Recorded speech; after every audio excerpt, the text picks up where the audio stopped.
आज के इस वीडियो में हेनसांग की भारत यात्रा के बारे में अध्ययन करेंगे।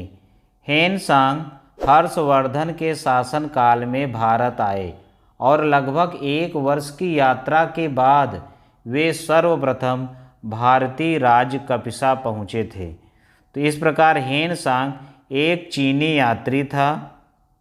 उसे यात्रियों में राजकुमार, नीति का पंडित और वर्तमान शाक्य मुनि कहा जाता है।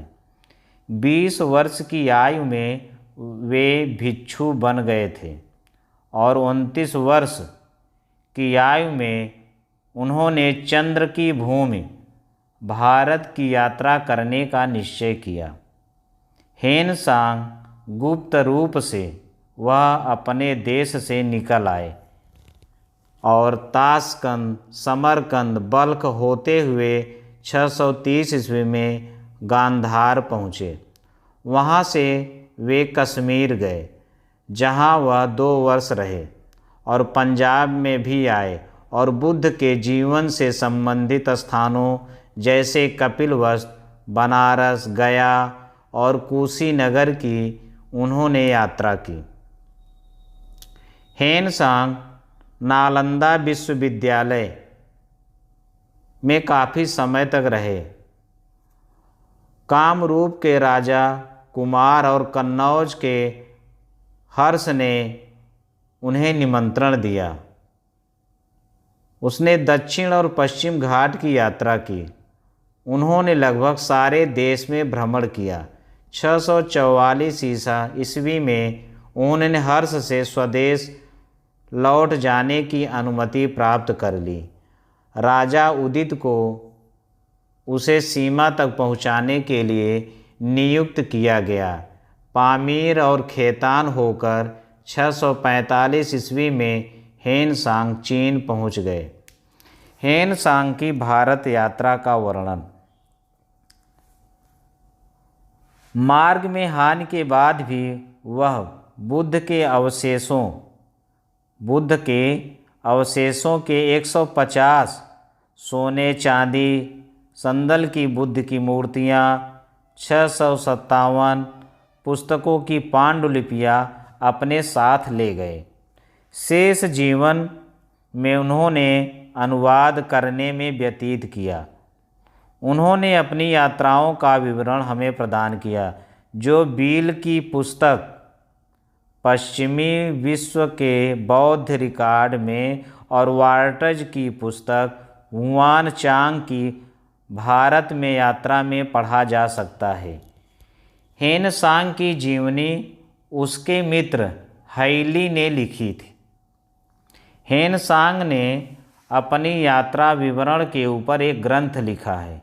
हेनसांग ने अपनी यात्रा के ऊपर एक ग्रंथ लिखा है जिसे सीयूकी कहा जाता है। उन्होंने वही लिखा जो उन्होंने स्वयं अपनी आँखों से देखा है। भारत के विषय में हेनसांग ने इस प्रकार नगरों तथा ग्रामों में अंतःद्वार है, दीवारें ऊंची और मोटी हैं, मोहल्ले और गलियां घुमावदार हैं और सड़कें भी टेढ़ी हैं। मुख्य मार्ग गंदे हैं। दीवारों के ऊपर के मीनार लकड़ी या बांस के बनाए जाते हैं। इन सब का उन्होंने वर्णन किया है। घरों की अटारियों और छज्जे लकड़ी के हैं, जो मिट्टी और चूने के पलस्तर तथा टाइलों से ढके हुए हैं। विभिन्न इमारतों की शक्ल चीन की इमारतों जैसी है। सरपत या सूखी टहनियाँ या तख्तों से उन्हें ढक दिया जाता है। इन सब का उन्होंने वर्णन किया है। दीवारें चूने या गारे से ढकी हुई हैं और पवित्रता के लिए उसमें गोबर मिला दिया जाता था। इन सब का उन्होंने वर्णन किया है। भिक्षुओं के कमरे अंदर से सुसज्जित और बाहर से सादे हैं। इमारत के बीच एक ऊंचा और चौड़ा हॉल है। द्वार पूर्व की ओर खुलते हैं। इमारत के जो द्वार थे वो पूर्व की ओर खुलते हैं तथा राज सिंहासन भी पूर्व की ओर मुँह किए हुए हैं। उनकी पोशाक कटी हुई या सजी हुई नहीं है, बहुधा वे उजले सफ़ेद कपड़े पहनते हैं। रंग बिरंगे कपड़ों का वे लोग मान नहीं करते हैं। पुरुष कमर पर अपने कपड़े बांधते हैं और फिर उन्हें बगल के नीचे इकट्ठा करके शरीर पर बाईं ओर लटका देते हैं। ये सब उन्होंने अपना यात्रा के वर्णन में किया है। भारत की आर्थिक दशा का वर्णन। भारत की समृद्धि से हेनसांग अत्यधिक प्रभावित हुआ। वे बताते हैं कि लोगों का जीवन स्तर बहुत ऊंचा था। सोने चांदी दोनों के सिक्के प्रचलित थे। कौड़ियाँ और मोती भी मुद्रा के रूप में प्रचलित थे। भूमि उर्वर थी और उत्पादन बहुत अधिक था। विभिन्न प्रकार की सब्जियां तथा फलों की उपज की जाती थी। लोगों का मुख्य आहार गेहूं था। भुने हुए दाने, चीनी, घी और दूध के पदार्थ आदि थे। गाय तथा कुछ जंगली जानवरों का मांस पूर्णतया वर्जित था। जो व्यक्ति नियमों का उल्लंघन करता था उसे निष्कासित किया जा सकता था। इन सब का उन्होंने वर्णन किया है। अब प्रमुख नगरों का वर्णन। हेनसांग हमें बताते हैं कि कई नगर उस समय बन गए थे और पुराने नगर समाप्त हो रहे थे। पाटलिपुत्र अब उत्तरी भारत का प्रमुख नगर नहीं रहा था और उसका स्थान कन्नौज ने ले लिया था। कन्नौज में सैकड़ों संघाराम और 200 हिंदू मंदिर थे। कन्नौज की समृद्धि उसके ऊंचे भवनों, सुंदर उद्यानों थे। प्रयाग एक महत्वपूर्ण स्थान बन चुका था, किंतु श्रावस्ती अब नष्ट हो रहा था और कपिलवस्तु में केवल 30 भिक्षु थे। नालंदा और वल्लभी जैसे स्थानों में बौद्ध धर्म का प्रचार जोर पर था। अगला बिंदु है वस्त्रों से संबंधित वर्णन। रेशम, ऊन और सत के कपड़े बनाने की कला अत्यंत ही परिष्कृत थी। उस समय बनाए जाने वाले कई कपड़ों का उन्होंने उल्लेख किया है। कैसे ये कपड़ा रेशम और सूत से बनाया जाता था।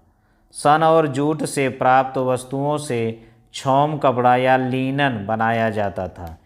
तीसरी प्रकार की पहनने की वस्तु थी कम्बल और चौथी प्रकार की चीज़ थी किसी जंगली जानवर की ऊन का बना कपड़ा, जो बहुत ही बढ़िया, मुलायम और आसानी से कातने बुनने योग्य होता था। अगला बिंदु है आभूषण।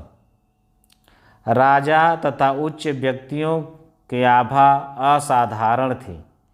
कीमती पत्थर का तारा और हार उनके सिर के आभूषण हैं और उनके शरीर अंगूठियों, कंगनों और मालाओं से सुसज्जित होते थे। धनवान व्यापारी केवल कंगन पहनते थे। यद्यपि लोग सादे कपड़े पहनते थे, परंतु वे आभूषणों के शौकीन प्रतीत होते थे। अगला बिंदु है औद्योगिक। औद्योगिक जीवन जातियों तथा बड़ी बड़ी श्रेणियों तथा निगमों पर आधारित था। जाति प्रथा। ब्राह्मण धर्म कर्म करते थे। क्षत्रिय शासक वर्ग थे। राजा प्रायः क्षत्रिय होते थे और उस समय वैश्य, व्यापारी और वर्णिक थे। शूद्र खेती तथा परिचर्या का कार्य करते थे। हेनसांग लिखते हैं कि धनी व्यापारी सोने की वस्तुओं का व्यापार करते हैं। वे प्रायः नंगे पांव जाते हैं और बहुत कम लोग पादुकाएं पहनते हैं। वे अपने दांतों पर लाल या काले निशान लगाते हैं। वे अपने बाल ऊपर बांधते हैं और कानों में छिद्र करते हैं। शारीरिक सफाई का वे बहुत ध्यान रखते हैं। खाने से पहले वे हाथ मुंह धो लेते थे। जूठन वे कभी नहीं खाते। प्रयोग करने के बाद लकड़ी तथा मिट्टी के बर्तन नष्ट कर दिए जाते हैं। सर्वसाधारण लोग यद्यपि कम बुद्धि के हैं, फिर भी वे सच्चे और विश्वसनीय हैं। अंतरजातीय विवाह नहीं होते थे। हेनसांग ने भारतीयों की भोजन की शुद्धता पर विशेष ध्यान दिया है। प्याज और लहसुन बहुत कम प्रयोग होते थे। उस समय प्याज और लहसुन बहुत कम प्रयोग होते थे। उन्हें खाने वालों को समाज से निष्कासित कर दिया जाता था और विधवा विवाह की प्रथा नहीं थी। अनुशासन बौद्ध धर्म ग्रंथों के नियमों के अनुकूल ही था। उसका उल्लंघन करने पर दंड दिया जाता था। हेनसांग के शब्दों में ऐश्वर्य के पीछे भागना सांसारिक जीवन का लक्षण है और ज्ञान की खोज धार्मिक जीवन का लक्षण है। छोटे से दोष के लिए मौन धारण करने के लिए बाध्य किया जाता था और बड़े दोष के लिए उसे निष्कासित किया जाता था, जिन्हें इस प्रकार जीवन पर्यंत निष्कासित किया जाता था।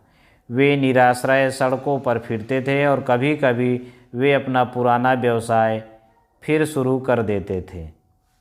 उस समय शिक्षा धार्मिक थी और उसे विहारों के माध्यम से प्रसारित किया जाता था।